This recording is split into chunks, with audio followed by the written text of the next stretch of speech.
Licks and Joysticks podcast YouTube channel. I was a little sloppy and slurry. Let me do that one again. To the Geeks, Licks and Joysticks podcast YouTube channel. This show called What You Doing, where we talk about what we watch and play during the week. I am your host, Enterprises. I was going to say with me sometimes, but he's not here today. I'm by myself. The homie, he lost at sea or something. Nah, Felix is alive and well, but he will be out with no internet for a second because of reasons. But yeah, I watched plenty and played plenty, and I have opinions about plenty that we can shoot right into. I'm gonna put time codes on the bottom, as you can see. So if there's anything you really don't give a shit about, you can go ahead and click on that and then jump over to to whatever topic you want. Please, I really appreciate it if you guys support the channel by dropping a like, hitting the subscribe button and the notify bell next to it to be notified every time we put up a video. We put 2 videos up every week. We got What You Doing, which is this show, and we got the podcast as well. Let's get into it. So I've had this game in the queue for a minute, and it's very popular, but I feel like this and another game, you were either on this side of the camp or the other, and I'm talking about Crash Team Racing.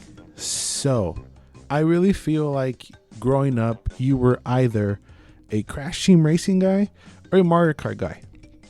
I was a Mario Kart guy, but since the time of this remake coming out, even with the Crash game, with the Crash, what's it called? Insane Trilogy, I think. Yeah.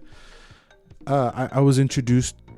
I mean, I knew of Crash, but I wasn't fully experiencing his games. And then when I was hearing rumblings of this game coming out, my interests were piqued. But I had not played this before. I was like I said, I grew up Mario Kart guy, and I'm still a Mario Kart guy. But it's hard not to play these kind of games without comparing things with each other. Mario Kart, the OG Mario Kart from the N64 came out in 94, I think, and Crash Team Racing came out in 96. So it came out 2 years after, and I started to spot a lot of similarities, and I started to call it bullshit, but whatever. Let's break down the game. We got the graphics. Obviously, they're polished and they look better, obviously, than the PlayStation 1 originally was intended to, but it looks nice and spiffy with the insane trilogy like graphics. But basically, it's a cart game. You grab items, you shoot items, you try to get first place, right? This game has story mode where it introduces an alien called Nitrous Oxide, and he wants to take over the world, and all he wants to do is race. So you're going around like a Diddy Kong racing like map where you're driving around and picking things in certain levels in the Crash universe. And in the track, you're supposed to come in first, and after you come in first place, you start to get all these other things, Crash-like challenges with relics and gems and diamonds and whatnot. And ultimately, when you get enough keys and when you start unlocking the level, you go one-on-one with a boss, and you go ahead and race that boss.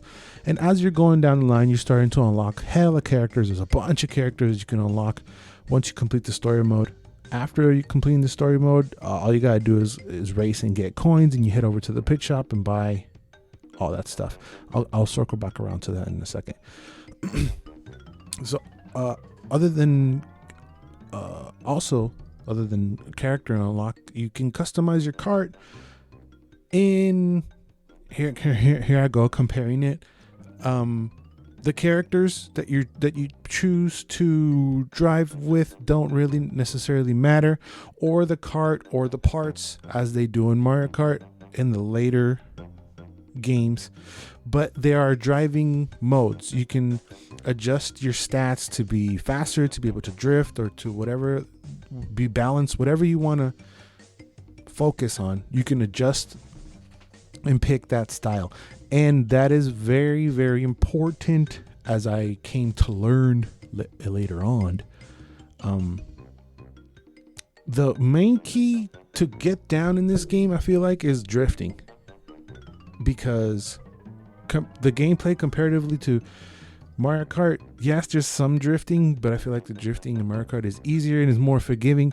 CTR is more ruthless. I was struggling the first couple races. I had not races. I'm talking levels. Like, I tried the second track 9 to 10 times just to beat it. It's hard.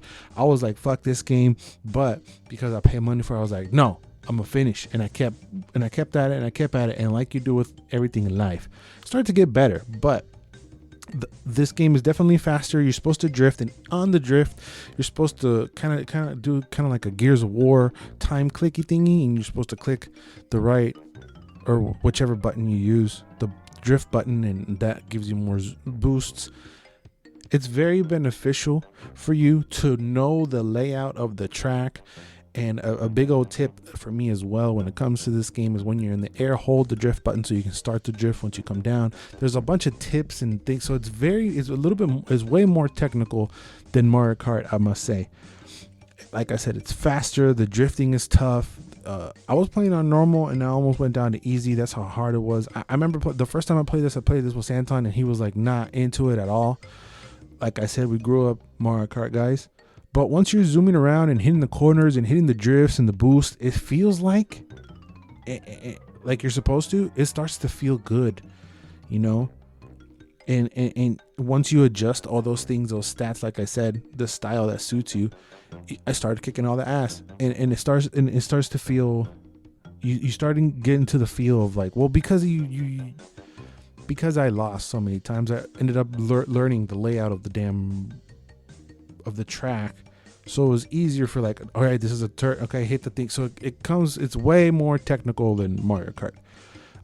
Like when I was still in that second track, I was saying like, this is more frustrating. It is more frustrating than fun, I would say.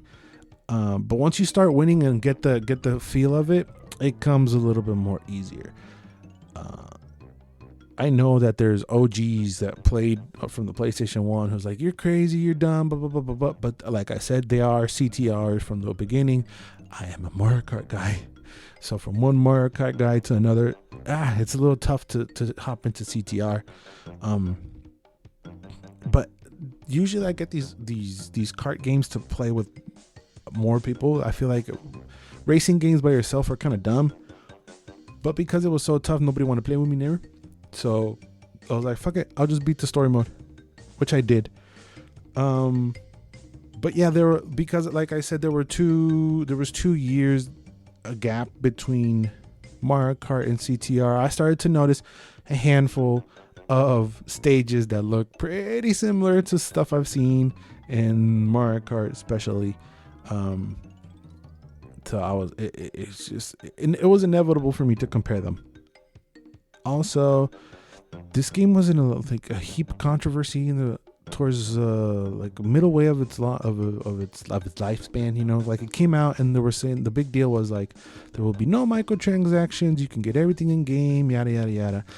While that is true, I feel like they do limit you on the coins they give you, and of course they later on it did implement microtransactions, but they also added like basically the whole Spiral cast. You know, they're running around. Because I think this is Toys from Bob, the same people who did Spiral, I believe. So yeah, that was kind of chafa. That was kind of messed up. But yeah, it's okay. Will I play it again right now? Probably not.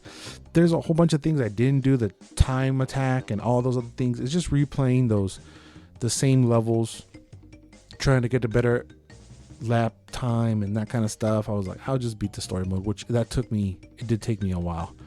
And once you stop playing for like a day or two and try to hop back in, you're like, damn, it's very much muscle memory. But yeah, CTR, that's what I got into. Hopefully someone will want to play with me someday. I'd be too afraid to hop online though. I would get my ass whooped. My ass would be no. But yeah, leave a comment down below if you guys are Mario Kart people or CTR people. And also, a quick question. Are you a twister? Are you a controller twister? Like, when you're playing cards games, do you twist the controller? Do you move your body? Because I did find myself doing that a little bit. You know, when you're a little kid, you grab the controller and you're trying to turn it like a wheel, which later on gave birth to basically the Wii wheel, which was terrible. Anyway, let's move along to something that's not terrible. This is the second season of Solar Opposites. Solar Opposites is it's a show on Hulu. This is their second season. I already reviewed the first season. I very much enjoyed it. This dropped on Hulu on March 26th. Its creator Mike McMahon and Justin Roiland, the same person, one of them behind Rick and Morty. So the art style is very similar to that, and it's about a family of aliens that move into middle America, where they debate whether life is better there or on their home. So in the beginning of this episode of this season, they're trying to go home, but shenanigans ensue and they're stuck again. There's 4 members of the family. The whole thing is about family. Well, there's also the Flupa, whatever. Is it Flupa? I think it's called a Flupa. But it's Rick and Morty type shenanigans. It's just like the Rick and Mortiness is like tuned down like 3 or 4 notches. It's not super Rick and Morty. Like the whole season they kept saying, let's do sci-fi shit. And I would want to say that the show is more sci-fi than Rick and Morty, but I don't think it is. I think it hits pop culture a little more. The comedy is fairly similar. It's a good show to watch. It is good. I won't put it up there with any of the big hitters, but it's a good one that when I saw the trailer a few weeks ago, and I remember, because I did forget that it came out. When I remembered, I was like, I was excited to go back and watch. I think it was 8 episodes, 20 minutes each. 20 something minutes each. Yeah, 8 episodes, 20 something minutes each. It's a very, very, very, very nice. I wouldn't say chill, because they do go crazy. It's stupid but fun and smart at the same time. It's Rick and Morty, but like it's like a 7 in the Rick and Morty scale, you know, of how Rick and Morty goes Rick and Morty. There's vulgar stuff. It's great. There's a great side story on, because one of the alien kids, let me look at his name. It doesn't matter. If he gets pissed off by a human, and humans usually are like chill, right? They don't give a shit about that there's aliens walking around. Whenever a human pisses him off, he shrinks them and puts them like in an ant farm. So all the people that he shrunk and put in that ant farm is like a separate side story, and that there's war, and that's a whole different thing. It gets a little crazy. It is great. There's 28 episodes as of yet, because there's 2 seasons. Is that correct? No, 28 episodes. Is it 28 episodes? No, because there's only 2 seasons, not 3. Yeah, it's 2 seasons. 16 episodes. Ooh, next season's going to have 12 episodes? That's nice. Go check it out. I like it very much. If you have a Hulu account, definitely. And if you don't have a Hulu account, figure out a way to watch it. If you like Rick and Morty, it's the same type of shit. All right. The next movie. These next are all movies. But this one hopped on my radar when it came. It recently came out, but I was like not eyeing it a whole lot. And I'm talking about the movie City of Lies. We talked about this on the pod. The trailer. It stars Johnny Depp, Forrest Whitaker, Toby Huss. So Russell Poole and Jack Jackson investigate the murders of rappers Notorious B.I.G. and Tupac Shakur. Johnny Depp plays the detective Russell Poole, who was investigating Biggie's murder. I don't know why they say Tupac. They didn't. They try to go into it, but they were more heavy on the whole Tupac murder. And Forrest Whitaker in his lazy eye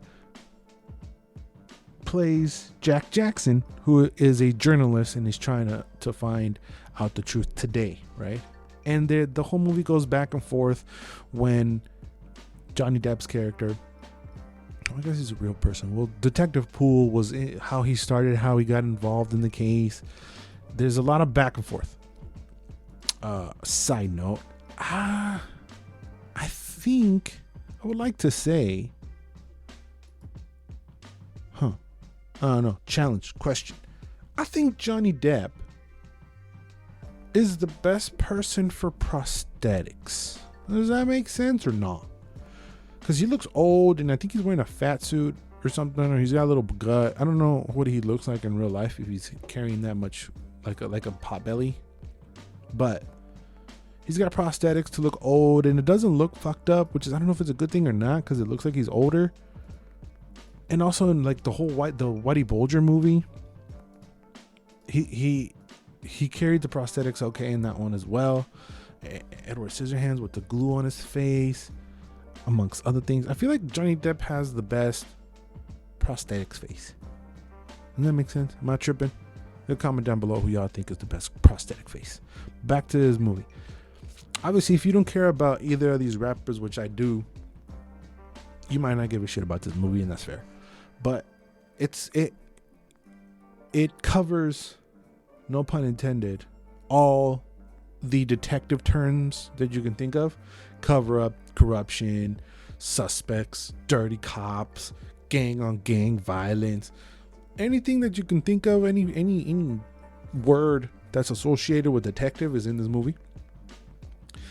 But my MVP in the movie was Christopher Wallace's real mom, aka Biggie's mom. She's in the movie because she established a relationship with Detective Poole, amongst other things. And he's like, to this day, still trying to figure out, or they were still trying to figure out what actually happened. And they kind of break it down for us with like little car toys and stuff like that. And I was like, okay, trying to figure it out. And then I feel like the movie was pushing towards, and this is like the general consensus that a lot of people in the rap game kind of thought, or people around the world were thinking, that Suge Knight had something to do with it. Yeah, I'm not that informed to have like, yeah, it was Suge, but we can all say Suge Knight was not a good person, and there's a reason why he's in jail right now. But still, yeah, if you're interested in these two rappers, legends, icons, I would suggest this movie. If you're interested in this subject matter, if you don't give a shit, it's hard for me to be like, oh, it's a fantastic detective movie, and it's because it's not. It's okay. It gets a little messy with the back and forth of, all right, young detective, how he started in the case, and then now, and then his relationship and the stuff, and then the other stuff, and the other stuff with the other stuff. It's a little bunk. But this movie was also supposed to come out in 2018, so it's been, doing its rounds, and it finally released on video on demand, I think theaters. Oh no, I'm not logging in. I wanted to see the box office, which is probably not gonna give it to me because it wants money from me, and hashtag fuck that. Yeah, City of Lies. It's okay. It's okay. It's really, really, it's okay. It's okay. It's okay. It's okay. It's okay. It was all a dream. Yes. Let's move on to the next one. This one's on Netflix. This is a little bit more easier to find and more, but we're still in that same kind of gloomy mood of kind of movies. It picks up with the last one, but fuck it. Concrete Cowboy that just dropped on Netflix this past week. Concrete Cowboy stars Idris Elba, Caleb McLaughlin, Lorraine Toussaint, Method Man as well is running around near, and it's so sent to live in his estranged father's for the summer, a rebellious teen finds kinship in a tight-knit Philadelphia community of black cowboys. This is, I don't know if it's produced by Idris Elba, but I think Lee Daniels was also, he's not in the IMDb, which was all over the credits, so I don't know why he's not credited on here. It says directed by Ricky Staub, which I did not see when I was watching the movie. It's a very much a coming of age story. Caleb McLaughlin, if he seems familiar to you, he's a young man from Stranger Things, and he's like a brat, he's like blaming everything. He's like a moody teen, man. But he gets in trouble a lot in school, so his mama sends him to go live with her daddy. in Philadelphia. His daddy is a cowboy, full blown cowboy, like shoveling shit, and that's what they make him do to kind of like break him in like you would a stallion. And he comes along and he struggles, and then he's got, you know, friends from back there that are in with the wrong people because they are the wrong people, and it's a lot of stuff like that. Very sad things happen in this movie, and you're rooting for the kid, but he keeps making the wrong decisions all along the movie, probably until the very end, kinda. But I did enjoy the performances, of course, of Idris. But Caleb McLaughlin can hold his own. I don't remember seeing him in anything else other than Stranger Things. But he did a very good job. He was very good. Method Man, he's becoming a great actor as well. Yeah, I didn't watch any of the things he was in.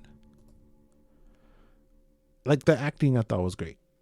The subject matter is interesting, because we're not talking about cowboys in the 50s. This is like taking place now. Well, I don't know how old, because he did have a flip phone at one point. Because this is based on a novel, I think it was called Ghetto Cowboys. And they just changed the name. They took out the ghetto, I guess. I don't know why. It's also not for everybody, I don't think. It's a coming of age story. He's trying to become a man, and he's very much teaching him a lot of things, as you do. Idris Elba is just so great, man. He's fantastic. I like him a lot. He become my favorites really fast. Yeah, but in the movie we also find two real. Was it two? It could have been more. It was a few cowboys that belong to this community currently. They're featured in this film, and for them not being actors, I guess they did a good job. They're playing themselves, but I was like, okay, who is this person? Who is this person? This is one guy in a wheelchair. From far away, I thought it was Lakeith Stanfield. I was like, hell yeah! But then he's like, no, he kind of looks. He gave me that vibe. But he did a fantastic job. I don't think he's an actor, but I bought everything because he's playing himself. But it's great. Concrete Cowboy. It's about. I mean, it's, again, like I said, it's not for everybody. It's in that mode. It's kind of heavy. You're like, fuck, man, come on, quit fucking up. And then he fucks up again. You're like, nah, mom, it's come on, man. There's this really sad scene, where his friend gives him brand new Jordan 4s, I think, and they're white. And the first thing he has to do in the stables is go shovel shit. This fool drops horse dookie on his fucking fire white Jordans. Oh, it hurt my soul so bad. It hurt. Oh, I was crying. Oh, that was the saddest scene in the whole movie, man. Those white J's full of shit. Oh, I was sad. I was really sad. Concrete Cowboy is currently on Netflix. Go check it out. Leave a comment down below what you guys thought about Concrete Cowboy. And if you disagree, Idris Elba is fucking the best human on earth. Fight me. Let's go on to the last one. La Última Película de la Semana. Last movie of the week. This release also sneaked by me. I forgot about it, and I was like, what happened to that movie? And I was like, it's on, oh shit, I'll find it. So I'm talking about Chaos Walking. This is the Daisy Ridley, Tom Holland movie where they're in a universe or in like an alternate Earth kind of. Let me read the IMDb because your boy's stupid. Two unlikely companions embark on a perilous adventure through the badlands of an unexplored planet. Here you go. As they try to escape a dangerous and disorienting reality where all inner thoughts are seen and heard by everyone, but not all. That is misleading. Only the men's thoughts are represented with this purple hue glow around their heads, and they can hear what men are thinking. So where Tom Holland is from, puro Chile. It's just dudes. It's a sausage fest all over, everywhere. No mijas anywhere. So that sparked a conversation between me and Bubbles because I did watch this movie with Bubbles. If you're into that situation where there's all dudes, is it like prison where you like force yourself, or not force yourself, but you like Like, fuck it, man. I need some ass one way or another. So you find a companion, whether it's a boy, because that's all there is. So do you forcibly become a Mo? And he was like, I get it. Like, it was we were talking about the movie. We were talking about that more than the movie, because definitely the highlight of the movie is the premise. It is a cool premise where you can see people's thoughts, and the way that they do that is pretty interesting. And it's not, I mean, it doesn't overstay its welcome, even though it's throughout the whole movie. I didn't find it to be annoying. I did think, though, it's like, do I think like that with like one thought at a time, or one word at a time? Like, oh, she's pretty. Oh, pretty. Oh, pretty. Oh. I don't think I think like that. I'm like, oh, she's pretty. Blah blah blah. And there, it does come and does lend itself to really cool moments where he's like, I want to kiss her, and he's thinking about it, whatever. That is also really weird. I was just in love with the premise. Really, I really like the premise. It's taking place in 2257 AD. But also in the cast, we got probably best bad guy of all time, I would like to say, Mads Mikkelsen. He's the mayor of where Tom Holland's chilling. But I did want to highlight again, because I've been seeing this fool everywhere. Shout outs to my main man, Mexican Damian Bichir is also running around this goddamn movie, man. I just saw him in Gojira last week. Where else did I see him? I just saw him everywhere, man. He was in The Grudge, The Nun. He's all over the place. Alien Covenant. Everywhere. Shout outs to the man Bichir. I'm not getting sick of him either. He's fantastic. I like him. Not as much as Idris Elba, but he dope. But yeah, the best part of this movie is definitely its premise. So what happens is Damien really crashes into this side of town where Tom Holland discovers her, and Mads Mikkelsen talks to her and finds out that there's going to be a fleet coming to rescue her. He finds out that it could hold 4,000 people. He's like, okay, we're taking that. So Daisy Ridley's like, fuck that, I'm out of here. Tom Holland's like, I'll save you because you're pretty. And they're chasing each other, and then they find another. They get sent out to another little area where there's more people, and they start to discover things, and things start to unravel. Again, the premise is the best part of this movie. The acting is okay. Things and people kind of die. They have futuristic guns, which it is 2257. I get it, but how did you make it if it's like a civilization that these men created on themselves? There are these creatures that are featured in the trailer called Spackle. You don't see much of them though. I think you see more of them on the trailer than you do in the whole movie, so that's a little misleading. It made it feel like they're running away from the Spackle the whole time in the trailer. That is not the case. They're running away from Mads Mikkelsen and his crew. And Mads Mikkelsen is like a mastermind guy. Like he can control his thoughts perfectly and conjure other things and infiltrate your reality somehow. That is also not really explained too well. As how he can do that. Like at one point, Nick Jonas, Mijo, is arguing with Tom Holland, little Mijo, and then Tom Holland's thinking like snake, and then you can see the snake that he's thinking of in charge at him, but they don't really come to explain as to how they can conjure that up, and they use it in different ways. I was just more interested in that part of it. The movie also has like a little countryness to it, because they are out in the country in the woods, and they're chasing her and all this other stuff. There's sci-fi to it, but it's just a whole lot of everything. But it's all kind of like sixes. I don't know if that makes sense. But again, I'm gonna keep saying this 1,000 times. The premise is the MVP, because that premise just got me thinking about other things like. You would need to use different levels of communication, because you can't think of one thing and say another, because whatever you're thinking of is going to take priority over what you're thinking. No, what you're saying. No, what you're thinking is going to take priority over what you're saying, right? Something like that. Yeah, because I could be saying, I'm not going to kill you, and then I'm thinking, oh hell yeah, I'm going to stab you in the back of the whatever, and they can see all that. There was one frustrating thing in the ending that didn't make sense, where it was like, okay, what happened? Wait, what? Okay, where are they? I don't see them. Bum bum. Bubbles wasn't a fan of the ending either. I don't know. It was just missing something as well. There's cool action. There's a river scene where they're running away from stuff and shooting, and okay. I liked it, I guess. It's a 6. Like, it does everything. Like, premise 10, everything else is 6. So whatever that averages out, that's my score. I don't want to sit here and do math. So Chaos Walking, it's a question mark of a score.